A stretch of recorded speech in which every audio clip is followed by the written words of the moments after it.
Continuando con las clases de fisiopatología, vamos a hablar ahora de neumonía y tuberculosis. Yo soy el docente Albert. Comencemos, chicos. El mecanismo fisiopatológico que vamos a discutir en esta diapositiva es de la neumonía. La neumonía es una infección que sucede por un patógeno a nivel de la vía respiratoria inferior. Estamos hablando específicamente del parénquima pulmonar. Cuando los patógenos, estos microorganismos, llegan a esa zona e infectan el parénquima pulmonar, ocasionan y activan una cascada de inflamación. El tema de inflamación, que pertenece a la parte del sistema, a las reacciones del sistema inmunológico o inmunitario, ya se ha comentado en el segmento de fisiopatología general, cómo se media la inflamación. En el caso de la neumonía, vamos a tener tres protagonistas importantes o principales como elementos celulares que figuran aquí. Tenemos como células principales a los macrófagos, a los neutrófilos y a las células epiteliales. Cuando me refiero a los macrófagos, hago hincapié en que es el macrófago alveolar. Doctor, pero son las únicas células que intervienen en la reacción inmunológica o inmunitaria por la infección en el parénquima pulmonar. No. Las mismas células del intersticio, los mismos neutrófilos, monocitos, linfocitos, también intervienen en esta reacción inmunitaria. Pero los protagonistas y los más importantes son estas tres: macrófagos, neutrófilos y células epiteliales. Son los macrófagos que están resaltados en negrita, de los tres, los más importantes, porque son los encargados localmente in situ de regular estas respuestas inflamatorias contra el patógeno. Por ende, aquí vamos a conversar de cuáles son esas acciones del macrófago alveolar o célula del polvo para evitar que esta infección progrese. El macrófago alveolar, en palabras sencillas, cumple dos funciones. Una, activar mecanismos para resistencia inmunitaria, cuadrito verdecito. Voy a jalar de esta manera porque no quiero que veas el gráfico todavía. Y la otra función es activar mecanismos o procesos para una resistencia tisular. ¿Sí? Dos mecanismos. El hecho de que esté uno de rojo y uno de verde no quiere decir que uno sea bueno y otro sea malo. No es ese juego de colores. Aquí simplemente hemos elegido estos colores para colocar cuáles son los procesos que pertenecen a la resistencia inmunitaria y a la resistencia tisular. ¿Sí? Veamos. Cuando en el alveolo viene un patógeno, en este ejemplo un diplococo, ¿sí? Un diplococo, por ejemplo un Streptococcus pneumoniae, ha venido aquí, y va a originar una infección, es la célula del polvo macrófago, cada una de estas células representa al macrófago, la célula del polvo macrófago la que emite citocinas y media procesos de resistencia inmunitaria. Por ejemplo, con el factor de necrosis tumoral, la interleuquina 1, dos de las principales de todas las que se liberan, se genera un proceso llamado la proinflamación, que es el llamado a células del sistema inmune que vengan aquí a ayudar para controlar esta infección. ¿Sí? Primera función de resistencia inmunitaria, por eso está el color verdecito, verdecito, es el llamado o activación del sistema inmunológico. Por otro lado, ¿tú crees que solamente llama a que otras vengan? No, no se queda de brazos cruzados, sino que empieza a fagocitar, a tragarse a este elemento patógeno. Entonces, vamos a ver de que el otro proceso es la fagocitosis. Pero, si este elemento patógeno es lo suficientemente virulento como para no poder ser degradado por el macrófago, porque la fagocitosis tiene como finalidad destruir a lo que te has comido, digerirlo, en palabras sencillas. ¿Qué sucede si este agente patógeno es muy virulento, de tal forma que no permite ser destruido? Entonces el macrófago tiene una forma de salvarse, se hace harakiri, se autodestruye para matar a lo que hay en su interior. ¿Sí? Si no lo puede digerir, entonces nos morimos los dos. Y si tú no mueres, nos morimos los dos. ¿Y qué hace? Hace una muerte celular programada, activa mecanismos de apoptosis. ¿Listo? Tres procesos para que explican la resistencia inmunitaria mediada por el macrófago alveolar. Por otro lado, vamos a comentar 3 mecanismos que median el proceso de resistencia tisular. Veamos. Así como para el primer caso, vemos liberación de citoquinas o citocinas proinflamatorias, cuando ya se ha destruido los patógenos, cuando ya no hay nada que matar, entonces ahora le vas a decir a la inmunidad, ¿sabes qué? Váyanse ya terminamos con todos los patógenos, ya no los necesito aquí, ¿sí? Dispérsense, regrésense.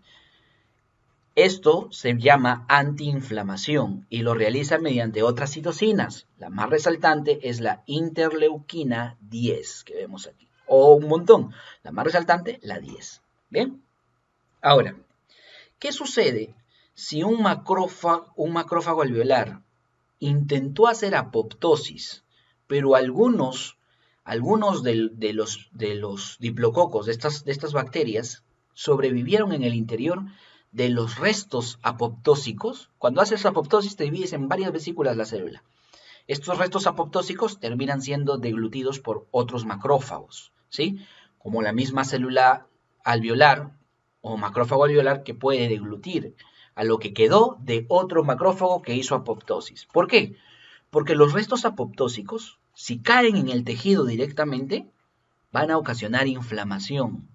Y tú quieres proteger al tejido, que el tejido no se lesione. Por eso, esto de negrito representa una vesícula, una porción de macrófago que se mató, pero que en el interior todavía continúan vivas los diplococos, ¿sí? El diplococo. Entonces, ¿qué sucede? Otro macrófago se encarga de que esa vesícula apoptósica, ¿sí? Este resto apoptósico, se destruya. ¿Función para qué? Para proteger al tejido. Destruye, acá no hay células, vesículas apoptósicas, ¿sí? Vesículas apoptósicas. Y la tercera función es, ¿qué pasa si es que ya se dañó el tejido? Hay una lesión del tejido. Pues el macrófago es capaz de producir ciertos receptores o citocinas que permiten la reparación del tejido. Reparación. Con cada uno de estos procesos se genera una resistencia al daño del propio tejido. Todas estas 6 funciones reguladas por el macrófago alveolar, ¿eh? Pero si el patógeno, ahora sí céntrate en esta imagen, si el patógeno es muy virulento y no deja al macrófago que responda como debería, sino más bien mata al macrófago, lo destruye porque activa un mecanismo llamado necroptosis, entonces ya no vas a tener macrófagos que hagan estas funciones. Por ende, acá rayita de bloqueo, se ha inhibido. Ya no hay el agente que va a hacer resistencia inmunitaria y que va a hacer resistencia tisular en la zona alveolar. Ya no la hay, porque el patógeno lo ha destruido, ¿sí? Y eso pasa, ¿sí? Y eso pasa, y es por eso que esta inflamación puede progresar. Ahora, ¿tú crees que solamente el control o respuesta inmunitaria es solamente en el alveolo? No. En los últimos artículos de revisión de fisiopatología de la neumonía, se menciona de que otros órganos alejados envían moléculas que permiten fortalecer la respuesta inmunitaria del pulmón. Ese es el caso del gráfico que ahora aparece en pantalla. El sistema nervioso, el hígado, el vaso, el intestino, como principales estructuras que envían moléculas para que se potencie la reacción inmunitaria y se controle a esta infección en el pulmón. ¿Necesitas células pulmón? Yo te envío neutrófilos o la célula inmunitaria que tú necesites. De la médula ósea roja salen esas células para ayudar en la reacción inmunitaria del pulmón. ¿Bien? Entonces son diferentes lugares que contribuyen a que se controle la infección. Si aún así la infección progresa o esta inflamación es suficientemente fuerte como para continuar dañando el tejido pulmonar, ya va a empezar a haber una dilatación de vasos muy exagerada, una extravasación de líquido y por ende va a haber un edema intersticial y un líquido exudado a nivel del alveolo. Líquido exudativo tanto a nivel del intersticio como del alveolo. Esto le llamamos acumulación de líquido exudativo en el parénquima pulmonar. ¿Y qué pasa si el intersticio y el interior del alveolo se ve sobrecargado de este líquido exudativo? Es como si fuera una barrera. Se evita el intercambio gaseoso y por ende a esto se le llama injuria pulmonar, ¿no? Hay un daño. Un daño que evita el intercambio gaseoso. Como no hay un adecuado intercambio gaseoso, el nivel de oxígeno en sangre disminuye. Entras en un estado de hipoxemia, disminución del oxígeno a nivel de la sangre. ¿Bien? ¿Y qué sucede si para tratar de contrarrestar esta inflamación que está progresando, los diferentes órganos y el mismo macrófago empieza a producir grandes cantidades de citocinas, más allá de lo normal, más allá de lo tolerable, de tal forma que las citocinas no solamente se quedan aquí, sino que difunden al torrente sanguíneo y generan una respuesta inflamatoria sistémica. Una inflamación sistémica, chicos. Esta inflamación sistémica es una de las consecuencias de una inflamación que no controla la infección. ¿Y a qué va a llevar esta inflamación sistémica? A que exista inflamación en lugares donde no está el patógeno. La cascada inmunitaria llega hacia, por ejemplo, el hígado, llega, por ejemplo, a los intestinos, y ahí se genera inflamación cuando el patógeno no está ahí, no está ubicado en ese lugar. Entonces la inflamación sistémica es nociva, es dañina, porque va a lesionar a órganos, porque va a hacer que estos no funcionen adecuadamente. ¿Bien? Entonces, cuidado con esta progresión. Neumonía que progresa, inflamación sistémica. ¿Y qué sucede si estos patógenos, los condenados, no solo se quedan ahí, sino que van a sangre para ir a otros lugares? ¿Qué pasa si pasan al torrente sanguíneo y van a otros lugares? Se genera una bacteriemia, ¿sí? En el caso del que el patógeno sea una bacteria. ¿Bien? Ese es el ejemplo preciso. Bacteriemia. Los patógenos se han metido a la sangre y son capaces de llegar a otros órganos para lesionar esos órganos y por ende ocasionar una disfunción de los mismos. ¿Bien? Vemos cómo el mecanismo fisiopatológico está progresando. Ahora, ¿qué pasa si tú tienes poco oxígeno en sangre? Si tienes poco oxígeno en sangre, el cuerpo humano empieza a activar mecanismos fisiológicos para redistribuir el flujo sanguíneo, mecanismos para poder llevar la suficiente cantidad de oxígeno a órganos que lo necesitan y son de prioridad, y quita este riego sanguíneo o lo disminuye en otras zonas. Entonces, en esas zonas donde disminuye el flujo sanguíneo, va a haber disfunción de órgano. Y si esto crece aún más o progresa, ¿sí? La hipoxemia, recuerda, también lleva a injuria de órganos y disfunción de los mismos. Y si esto progresa, estamos hablando ya de una sepsis. La infección genera una inflamación de tipo sistémica. Las bacterias generan afectación o injuria a nivel de otros órganos, no en el foco inicial, no en el foco infeccioso inicial, sino ya en otros lugares. Se perjudica, ¿sí? La infección se generaliza, eso le llamamos sepsis. Sepsis. Ahora, la hipoxemia, disminución de oxígeno en sangre, puede llevarte, si llega a un determinado valor, a un cuadro que conocemos como síndrome de distrés respiratorio agudo. ¿Qué te estoy tratando de decir aquí? Que una neumonía puede progresar, si es que no es adecuadamente controlada, no es adecuadamente tratada, a una sepsis, y esta, como hemos visto en clases pasadas, a un shock séptico, y también puede progresar al dar niveles de oxigenación en sangre disminuidos, de tal forma que te encuentres ahora ante la presencia de un síndrome de distrés respiratorio agudo, que en una clase se va a tocar. El docente Edwin te va a hablar del sistema de distrés respiratorio agudo. Ahora, centrémonos en un tipo de infección. ¿Qué pasa si este patógeno que llega al pulmón tiene nombre y apellido? Es un agente etiológico conocido. ¿Sí? Estamos hablando de la fisiopatología de la tuberculosis. ¿Cuál es este agente etiológico? ¿Cuál es este patógeno que llega al pulmón? Muchos responderán Mycobacterium tuberculosis, pero no. El bovis, el microti, ¿sí? El mismo Mycobacterium africanum, el Mycobacterium caneti, entre otros, son Mycobacterium que se enmarcan dentro de los que causan tuberculosis en humanos. A estos en conjunto se le llama el complejo de Mycobacterium tuberculosis. ¿Sí? Son los agentes etiológicos de la tuberculosis. Así vas a responder a partir de ahora. Nada de que Mycobacterium tuberculosis. Ese es uno, el complejo. ¿Sí? Cuando llegan estos Mycobacterium al tejido pulmonar, tienes dos escenarios. Que llegue una cantidad poca, de tal manera que su sistema inmunológico lo pueda combatir y eliminar a todas las bacterias, y te consideras un paciente expuesto, sí, al Mycobacterium, pero no infectado. No desarrollas infección. matas y eliminas rápidamente a las bacterias. ¿Qué sucede si desarrollas infección? Es porque estas bacterias empiezan a reproducirse dentro de las células, porque los micobacterium son bacterias intracelulares. O sea que su mecanismo es meterse en el interior de una célula para reproducirse. ¿Recuerdas en la diapositiva anterior que cuando viene un patógeno, el macrófago alveolar se lo fagocita? Una de las 6 funciones que puede hacer, se lo fagocita. Aquí el Mycobacterium no es tonto ni perezoso. No espera que el macrófago se lo coma, se lo fagocite, sino que el Mycobacterium se introduce dentro del macrófago alveolar, lo infecta, se reproduce en su interior y finalmente lo mata y se disemina. Así es el condenado Mycobacterium, ¿sí? Por ello es que el macrófago alveolar, cuando está infectado, envía citocinas de auxilio para pedir que otras células vengan y rodeen esta zona de guerra, formando una muralla.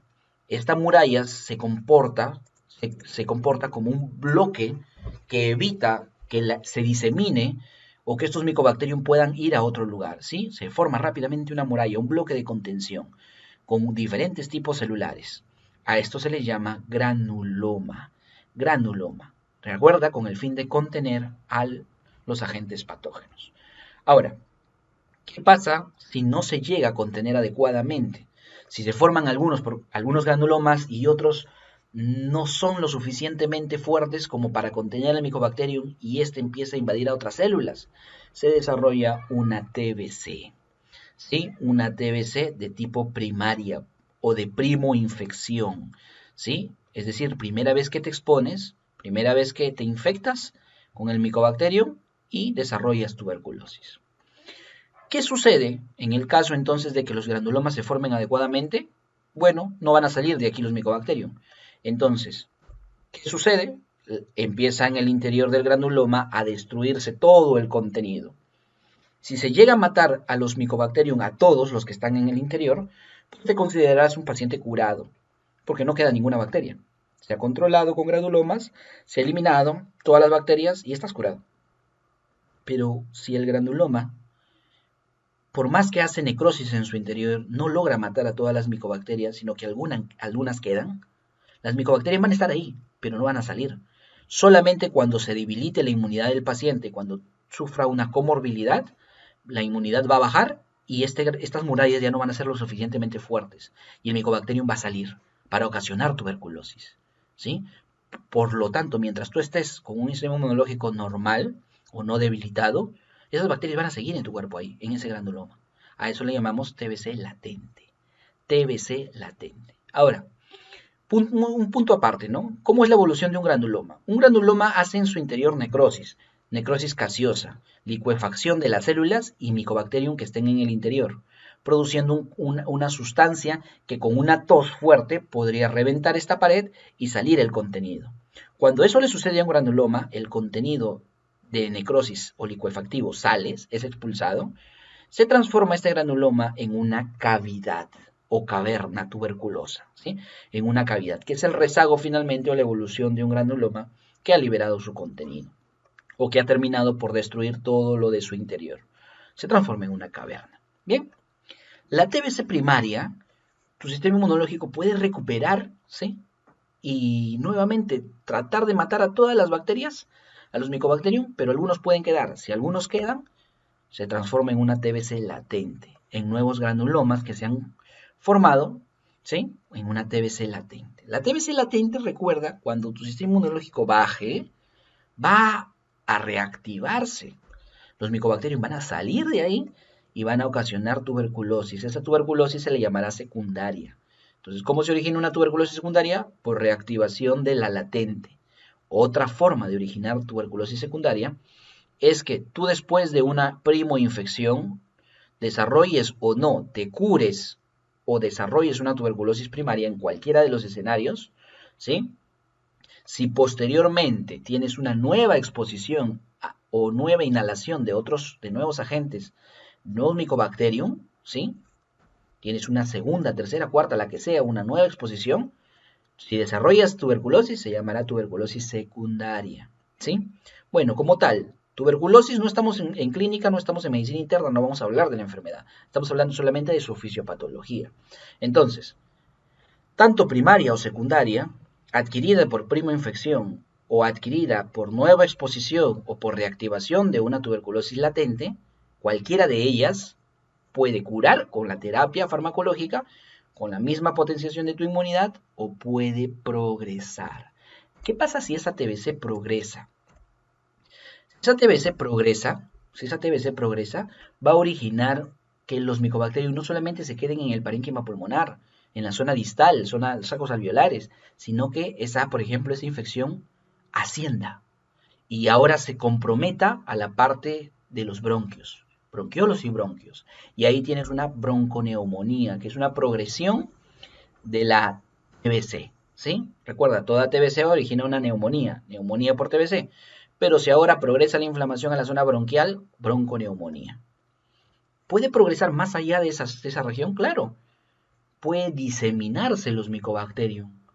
En el proceso de diseminación se puede hacer por los vasos sanguíneos o por el sistema linfático. Si se hace por los vasos sanguíneos, puedes ir por la parte de la arteria pulmonar o por la parte de la vena pulmonar. ¿Sí? Los micobacterios se pueden meter entonces en los vasos linfáticos, en la arteria pulmonar o en la vena pulmonar. Entendido ello, cuando se metan y se diseminen, los micobacterios se introduzcan en la arteria pulmonar, se van a distribuir por todo el pulmón. Y entonces vas a tener una TBC generalizada en el pulmón. Se le llama TBC miliar. ¿Cómo sucede una TBC miliar? Por diseminación a través de la arteria pulmonar. En cambio, si los bacilos se meten a la vena pulmonar, los micobacterios, perdón, se meten a la vena pulmonar o se meten al sistema linfático, ya van a ir a circulación sistémica, ¿sí? Entonces vas a tener una TBC de tipo metastásica, una diseminación extrapulmonar. La TBC metastásica puede darse en cualquier órgano es susceptible a que el micobacterium pueda infectarse. Pero, obviamente, hay algunos que son más frecuentes por epidemiología, como por ejemplo, la zona de diseminación metastásica de TBC, o también llamada extrapulmonar, más frecuente es la linfática, ¿sí? O sea, cuando hay afectación de ganglios, afectación ganglionar. La que le sigue, la que le sigue es afectación de la pleura, ¿sí? De la pleura. La tercera más frecuente es afectación del hueso. Y ahora, cuando el hueso es una vértebra, la afectada por Mycobacterium, a eso le llamamos el mal de Pot. El mal de Pot. Bien, entonces hay mucho de qué hablar de TBC, pero con respecto a la fisiopatología ya lo hemos comentado aquí. Para terminar la sesión, continuamos con la clasificación. El tema grande es neumonía. ¿Cómo clasificamos a la neumonía? La vamos a clasificar de acuerdo a los agentes, ¿sí? Vamos a hacer una clasificación etiológica. La neumonía, dependiendo de en qué lugar te afectas o adquieres el patógeno, se va a clasificar en neumonía adquirida en la comunidad, que es la más frecuente, o neumonía adquirida en un hospital, neumonía intrahospitalaria. ¿Sí? Dos grandes grupos de las neumonías. Aquí vamos a estudiar el más frecuente. Este cuadro es de las neumonías adquiridas en la comunidad, ¿sí? Es un cuadro etiológico de adultos con neumonía adquirida en la comunidad, CAP. Entonces, aquí, si estudiamos las etiologías, tenemos virus y bacterias. Y aquí un porcentaje, ¿no? Este es uno de los últimos estudios etiológicos y epidemiológicos de neumonía. Porcentaje: 14% bacterias, 27% virus, ¿sí? O sea, más infectan o ocasionan virus que bacterias las neumonías adquiridas en la comunidad, recuerda. Pero aún así, estos dos no se comparan al de otras causas, ¿sí? Otras causas que originan neumonía o de causa desconocida, ¿sí? Perfecto. Centrémonos ahora en la parte de virus, a ver. En este cuadrito, que no es ni la idea leerte el cuadro, sino de que tú tengas la facilidad de poder revisarlo en tu casita, notamos aquí la frecuencia relativa en cada uno de estos tipos de virus. ¿Cuál es el dato clave? ¿Cuál es el tipo de virus que ocasiona más neumonías? Los rinovirus. Ahora, que las columnas estén pintadas de un determinado color y que tengan un determinado color de margen o borde, se traduce por esta leyenda, ¿sí? Por ejemplo, el borde naranja, ¿qué significa? Que los virus son no envueltos o con cápside pura, ¿sí? Con nucleocápside pura, que no tienen una membrana externa, no envueltos. Solamente tendríamos los adenovirus y los rinovirus. Todos los demás, según el borde, el color de borde azul, son virus envueltos. ¿Bien? Y aquí el color de la columna indica si es un DNA virus o ARN virus. ¿Bien? De los ARN virus de giro o hebra positiva o hebra negativa. Lo mismo para bacterias. Ahora, en las bacterias, ¿cuál es el género más común que ocasiona o está relacionado con infecciones que llevan a neumonía? El neumococo, mira, el neumococo, ¿sí?